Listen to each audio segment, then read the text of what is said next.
Field here, co-founder, Path Trading Partners along Bob Iacino. 4-hour Tesla chart, just drifting sideways. Let me jump to daily real quick. Inside bar today, again pausing sideways. So we had the up move overextended from the rotation zone on both the daily and 4-hour.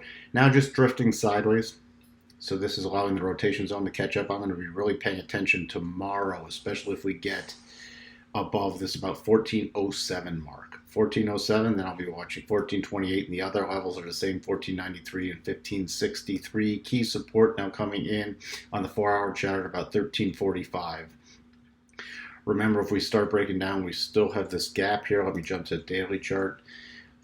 Right this before this gap fill, though, at about 1268, the low back from July 6th is right where the daily rotation zone. So if this does not pause and break up, because we have the rotation zone pushing it up, remember 8 pushing the price, most likely direction now is another breakout to the upside.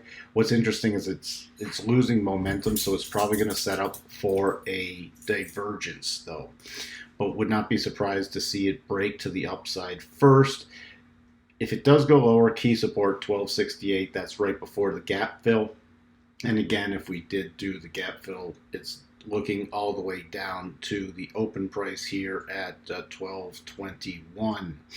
Major support also coming in at the bottom of this gap fill. So if something disastrous happened or came out, about 1,120 is major support. That's what we have for you on Tesla. We'll talk to everyone soon. Bye for now.